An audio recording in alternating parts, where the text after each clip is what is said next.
Assalamualaikum warahmatullahi wabarakatuh. A'udzu billahi samil alim minasy syaithanir rajim min hamzihi wa nafthihi wa nafthihi. Bismillahirrahmanirrahim. Alhamdulillahi rabbil alamin. Hamdan wa fi ni'ama wa yukafi mazidah. Ya Rabbana lakal hamdu kama yanbaghi li jalika wa 'azimi sultanik. Asyhadu an la ilaha illallah wahdahu la syarika lah. Wa asyhadu anna Muhammadan abduhu wa rasuluh. Allahumma shalli wa sallim ala nuril anwar wa sirril asrar wa tiryaqil aghyar wa miftahi babil yasar Sayyidina wa maulana Muhammadin al-Mukhtar wa alihi al-athhar washabil akhyar adada ni'amillahi wa afdalih. Allahumma shalli ala sayyidina Muhammad wa ala alihi kama la nihayata li kamalika wa adadi kamalih. Allahumma shalli ala sayyidina Muhammad adada ma fi ilmillah salatan daimatan bidawami mulkillah. Allahumma shalli ala sayyidina Muhammad wa ala alihi wa sahbihi salatan analu bisri hifdzal Qur'ani wal amali bih warzuqni minhu ilman munira wa sallim tasliman katsira bi rahmatika ya arhamar rahimin. Bismillah wa subhanallah alhamdulillah wa la ilaha illallah wallahu akbar wa la haula wa la quwwata illa billahil aliyil azim.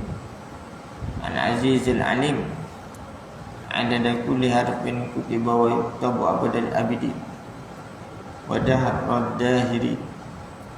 Innal huda hudallah yahdi ya alim ya khabir ya mubin yahdi ihdina.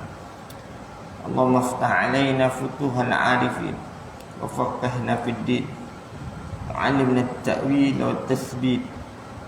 Rabbi yassir wa la tu'assir ya karim. Rabbi tammim bi khair. Rabbi zidni ilma. Allahumma inni istawda'tuka ma 'allamtani fardudhu ilayya inda hajati wa la tunsini ya rabbal alamin. Rabbi shrah li sadri wa yassir li amri wahlul 'uqdatam min lisani yafqahu qawli. Subhanaka la ilma lana illa ma 'allamtana innaka antal alimul hakim. Amma ba'du. Faqala ta'ala fi kitabil aziz inna ha'ula'i la yaqulun in hiya illa mautatuna al-ula wa ma nahnu bimunsharin fa'tu bi abaina in kuntum sadiqin. Ahum khairun am qawmu tubba'in walladhina min qablihim ahlaknahum innahum kanu mujrimin. Firman Allah dalam surah Ad-Dukhan. Kita sambung tadabbur kita ayat 34 hingga 37. Ya, artinya berbalik kepada kisah kaum musyrikin penduduk Mekah. Allah berfirman, sesungguhnya mereka ini akan berkata kepadamu wahai Muhammad dan kepada pengikut-pengikutmu, mati hanyalah mati kita yang pertama di dunia dan kita tidak sekali-kali akan dibangkitkan hidup lagi sesudah itu. Jika tidak, maka bawakanlah datuk nenek kami, datuk nenek moyang kami yang telah mati. Kalau betul kamu orang-orang yang benar.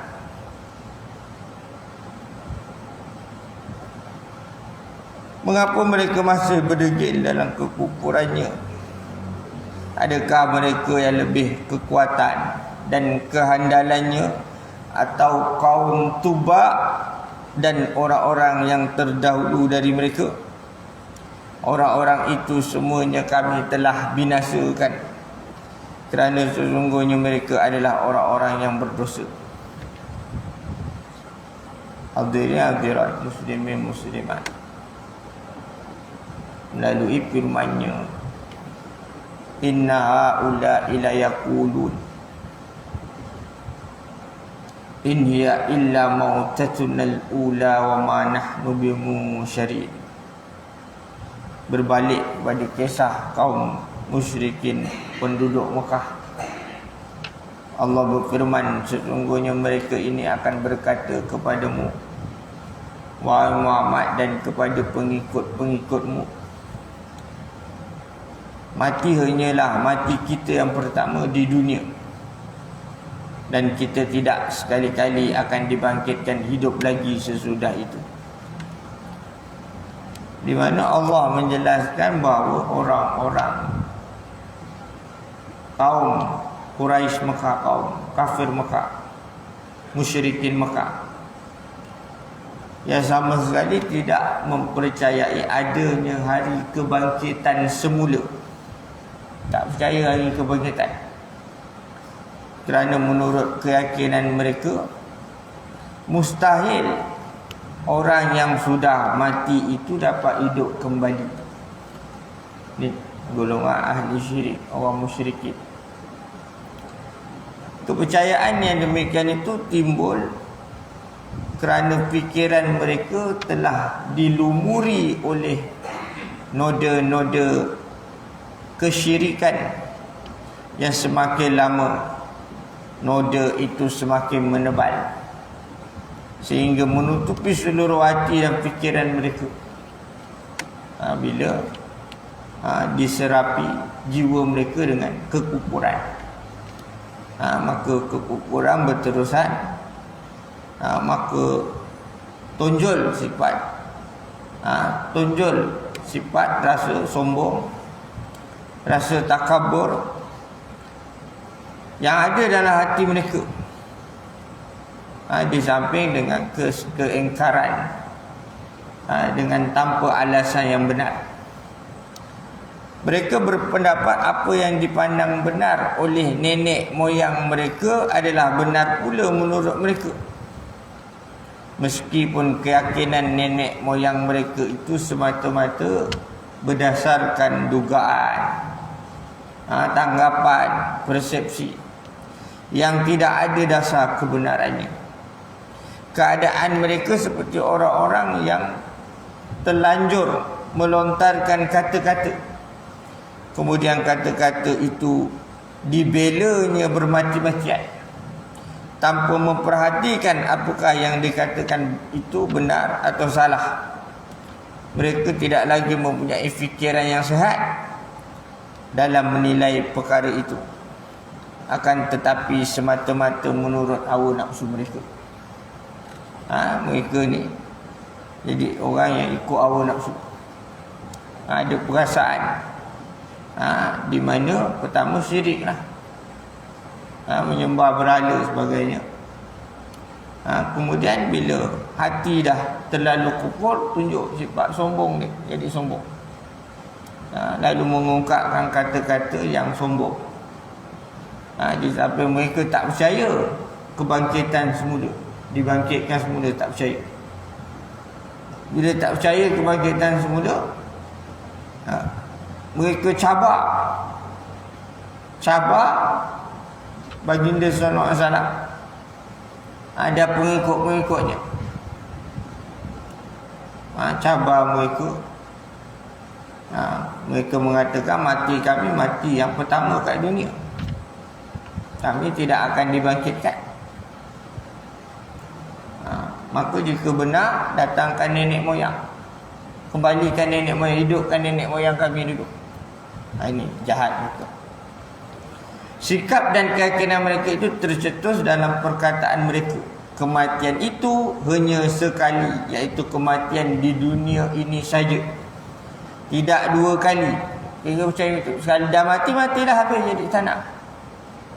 Itu dia, tidak dua kali, dan kami sekali-kali tidak akan dibangkitkan kembali.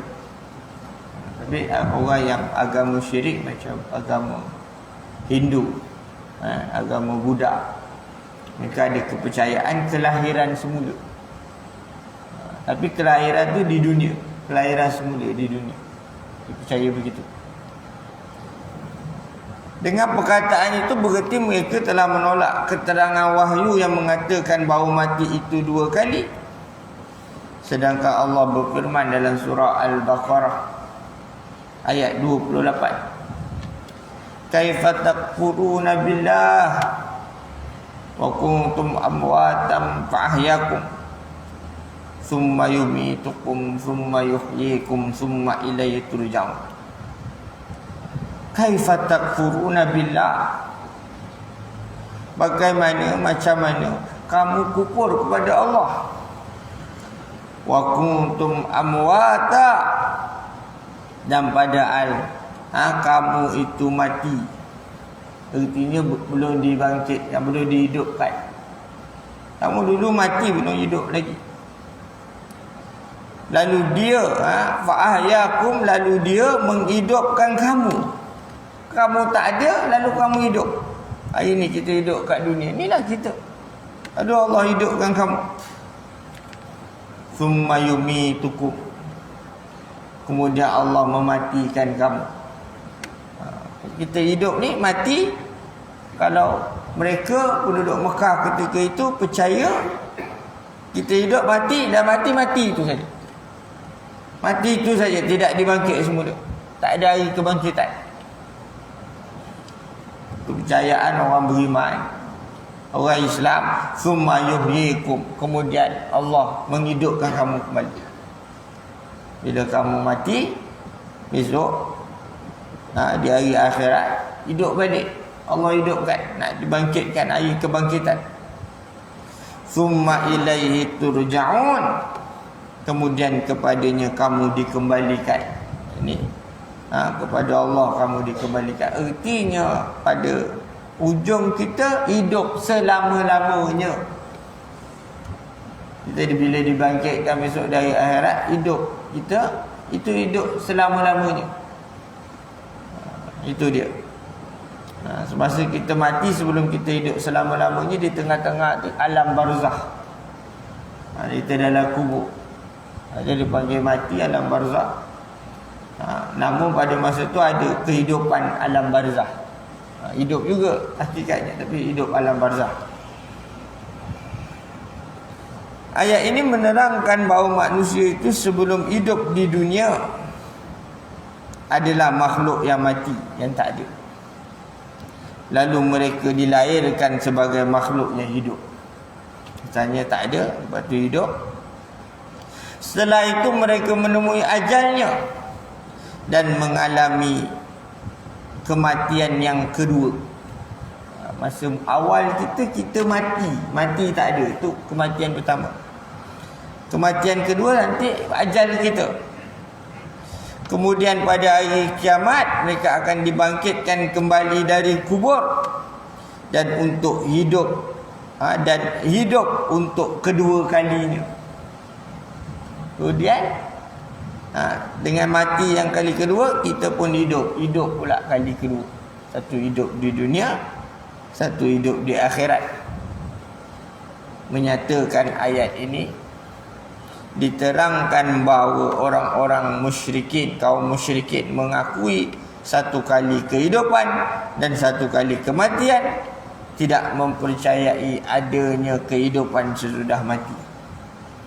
Keingkaran mereka terhadap hari kebangkitan itu tidak boleh sama sekali dijadikan hujah, tidak boleh dijadikan alasan, kerana fikiran mereka tidak sampai kepada ketentuan itu.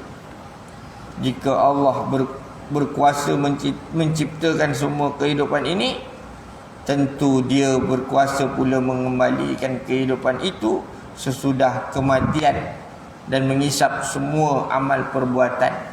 Kalau Allah Ta'ala ni berkuasa menghidupkan, sudah tentu berkuasa mematikan. Dan bila mati, Allah hidupkan balik. Mudah bagi Allah. Mudah bagi Allah. Firman-Nya lagi, fa'tu bi abaina in kuntum shadiqin. Jika tidak, maka bawakanlah datuk nenek moyang kami yang telah mati dahulu, kalau betul kamu orang-orang yang benar. Ayat 36. Allah menerangkan bantahan orang musyrikin Mekah kepada Rasulullah sallallahu alaihi wasallam. Seandainya yang dikatakan Rasul itu benar, iaitu adanya hari kebangkitan, dihidupkan semula, hendaklah dia mengemukakan bukti kebenaran, dan hendaklah dia menghidupkan kembali nenek moyang mereka yang telah mati dahulu. Menurut mereka, seandainya Rasulullah sallallahu alaihi wasallam dapat membangkitkan dari kubur, menghidupkan kembali nenek moyang mereka, tentu perkara ini dapat menjadi bukti adanya hari kebangkitan itu. Mereka nak bukti secara zahir, secara terang, bukti yang jelas. Kalau benar apa yang Nabi katakan ada hari kebangkitan, cuba hidupkanlah nenek moyang yang ada.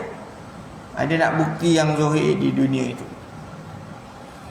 Maka Allah menjelaskan bahawa dia berkuasa mengumpulkan sesuatu yang bertaburan, yang berselerakan, mulai dari benda yang padat, benda cair dan udara.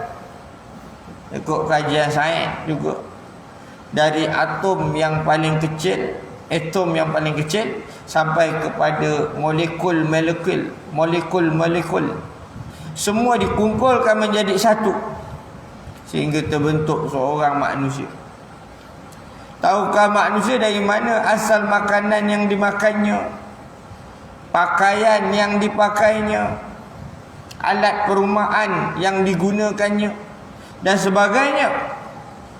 Semua datang dari segenap penjuru dunia yang berjauhan, kemudian dikumpulkan Allah pada suatu tempat untuk memenuhi keperluan dan keinginan seorang manusia. Di mana umpama kapak, kita guna kapak. Kapak tu dia ada besi dia. Kapak tu dia ada kayu dia. Kena ambil kayu. Nak buat besi pula ada proses dia. Nak buat besi kapak yang tajam, ada apa dengan api sebagainya. Kayu pula nak kena cari, dekat pokok-pokok sebagainya. Iaitu kita dapat kapak, kita gunakan.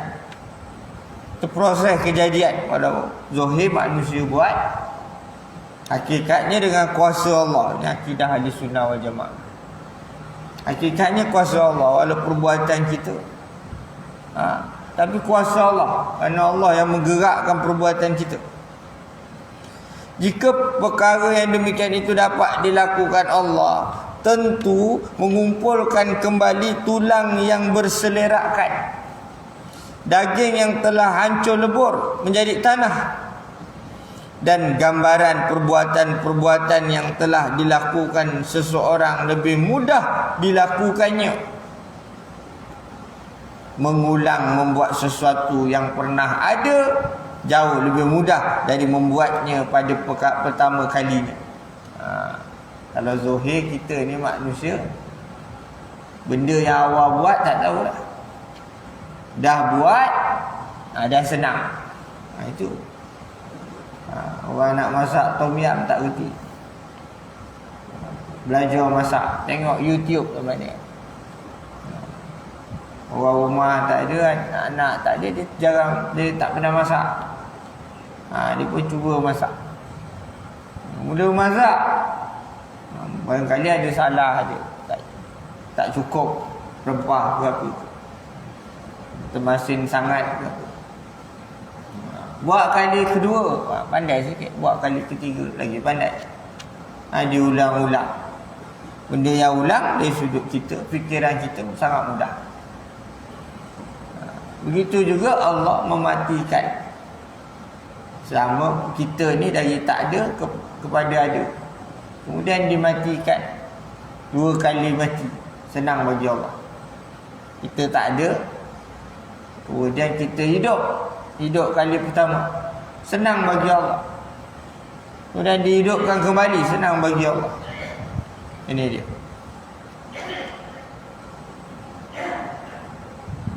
Dari perkara ini dapat disimpulkan bahawa hari kebangkitan itu pasti terjadi. Hanya waktunya saja belum diketahui, dan hanya Allah saja yang Maha mengetahuinya. Yang jelas hari kebangkitan itu akan terjadi setelah seluruh alam cakrawala yang mengalami kehancuran secara menyeluruh, termasuk semua isinya. Itulah sebabnya Allah tidak melayani bantahan orang-orang musyrikin, kerana tidak berguna menjawabnya. Bantahan itu dikemukakan hanyalah untuk menutup isi dan keinginan hati mereka. Dikabulkan atau tidak permintaan mereka itu, mereka tidak juga akan beriman. Andai kata permintaan itu mudah saja bagi Allah kalau nak tunjuk sekejap. Allah beri mukjizat kepada Nabi. Kita kena sedar, Allah datangkan mukjizat para Nabi, para Rasul alaihi wassalatu wassalam terdahulu. Nabi Musa dengan tongkatnya jadi ular, boleh membelah laut. Nabi Ibrahim, api boleh jadi sejuk. Api yang membakar diri boleh jadi sejuk. Terselamat baginda Nabi Ibrahim. Nabi Isa boleh hidupkan orang mati. Tak percaya hari kebangkitan, tunjuk depan boleh hidupkan orang mati. Ini ada mukjizat yang diberikan. Baginda Nabi SAW, walau ada mukjizat seperti membelah bulan, seperti keluar air di celah-celah jarinya, jari baginda yang mulia sallallahu alaihi wasallam, di celah-celah jari keluar air. Namun begitu, hujah yang paling besar, mukjizat paling besar di sisi Nabi sallallahu alaihi wasallam yang Allah berikan, Al-Quran menjadi hujah. Hujah yang jelas, hujah ilmu, petunjuk. Ini petunjuk, hujah. Ini yang mendatangkan keimanan. Quran ni boleh datang keimanan. Dibaca Quran, bertambah iman. Ya Allah Ta'ala capakkan hidayah. Walaupun kalau ada perkara luar biasa, sebagai bukti-bukti atau hujah-hujah yang luar biasa itu, kalau tak beriman juga. Allah Maha mengetahui. Kemudian firman-Nya lagi, ahum khairun am qaumu tubba'in walladzina min qablihim ahlaknahum innahum kanu mujrimin. Mengapa mereka masih berdegil dalam kekufurannya, tak percaya hari kebangkitan, bersikap sombong, angkuh, mewarisi sifat iblis, aba wastakbara wa kana minal kafirin. Sifat angkuh, enggan, angkuh, dan besar diri, sombong. Dan adalah iblis itu termasuk di kalangan mereka yang kufur. Mengapa mereka masih berdegil dalam kekufurannya? Adakah mereka yang lebih kekuatan dan kehandalannya, atau kaum Tubak, kaum terdahulu, dan orang-orang terdahulu dari mereka? Orang-orang itu semuanya kami telah binasakan, kerana sesungguhnya mereka adalah orang-orang yang berdosa. Kemudian Allah mengingatkan mereka pada kaum yang telah ditimpa malapetaka dan azab Allah Subhanahu Taala, kerana mereka derhaka dan tidak mengendahkan seruan para rasul yang diutuskan kepada mereka. Hendaklah mereka menjaga diri mereka, jangan sampai Allah mengazab mereka seperti yang telah dialami kaum yang terdahulu itu. Allah menyatakan bahawa keadaan mereka tidaklah lebih baik dari kaum Tubak. Dan satu riwayat Imam Ahmad, Sahlu bin Sa'du berkata, aku dengar Rasulullah beritahu, janganlah kamu mencela Tubak, kaum Tubak, kerana dia sudah masuk Islam. Ada riwayat sejarah kaum Tubak ni termasuk mereka yang banyak juga pindah randah, pindah satu tempat ke satu tempat. Kaum Tubak tu termasuk juga golongan Arab yang duduk di Madinah hari ni. Itu biasa dari Tubak.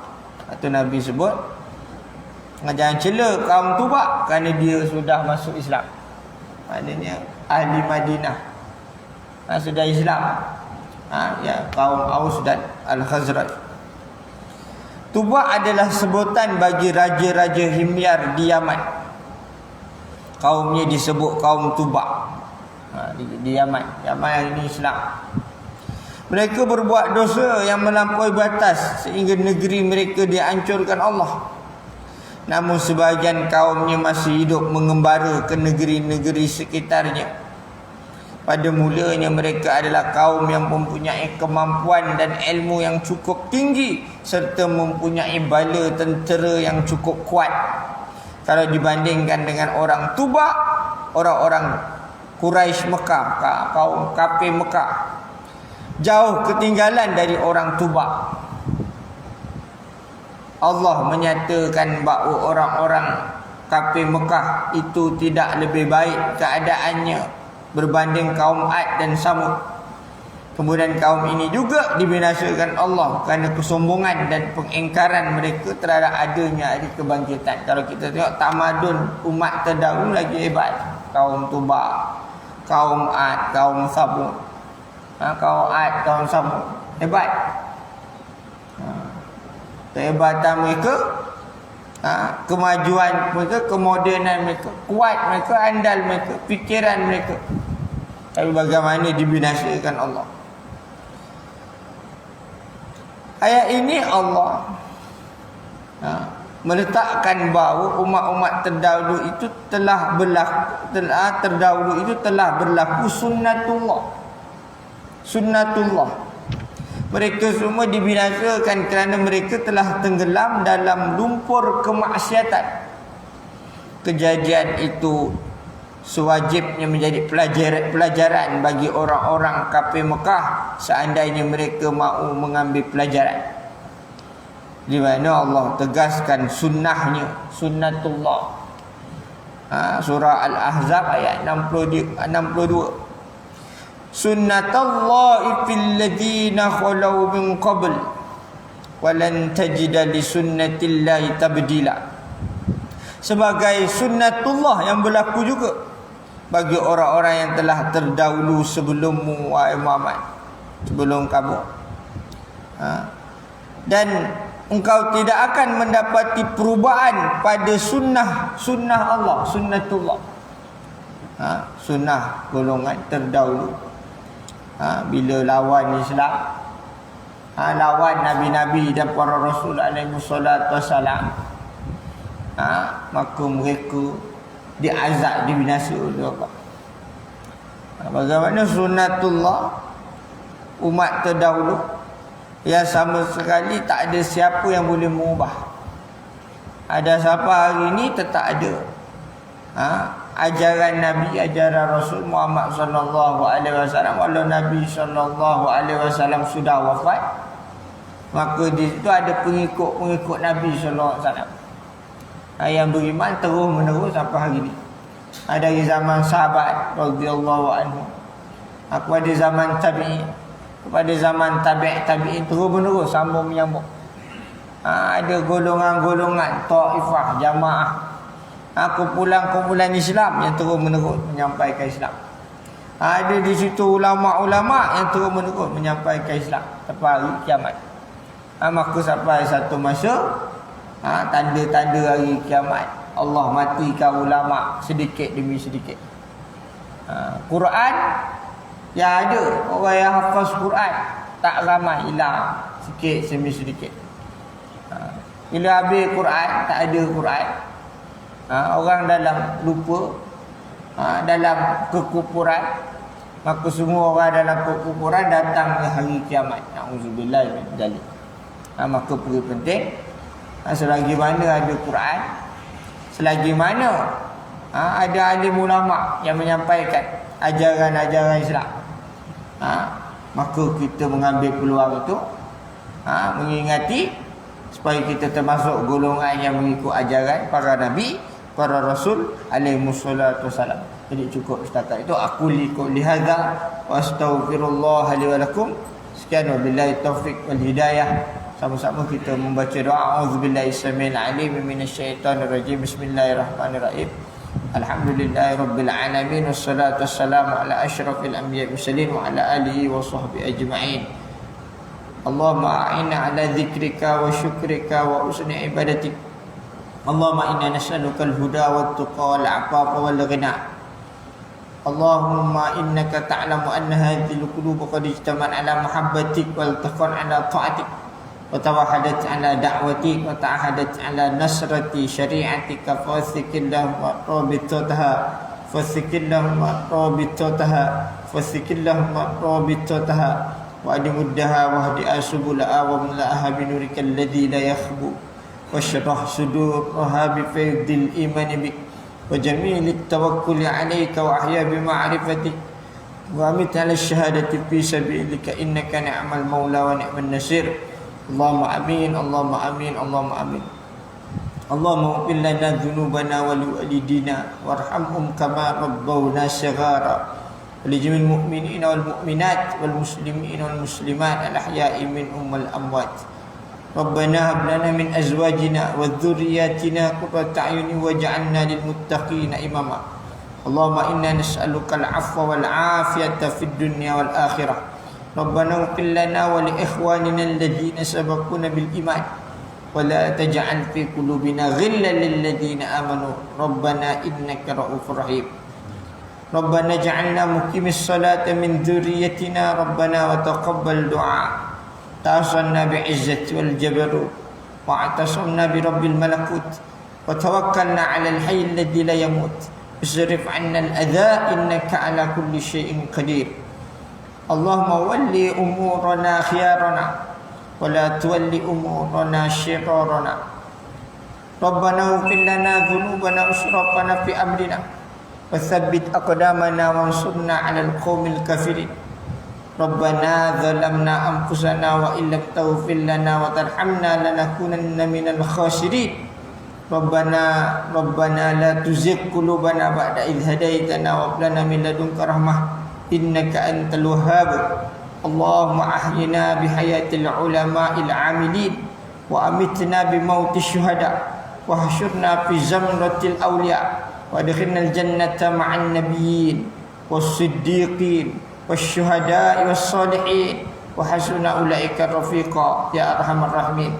ربنا آتنا من لدنك رحمة وهيئ لنا من أمرنا رشدا. ربنا آتنا في الدنيا حسنة وفي الآخرة حسنة وقنا عذاب النار. وصلى الله على سيدنا محمد وعلى آله وصحبه وسلم. سبحانك رب العزة عما يصفون وسلام على المرسلين walhamdulillahi rabbil alamin. Wabillahi taufiq wal hidayah. Assalamualaikum warahmatullahi wabarakatuh.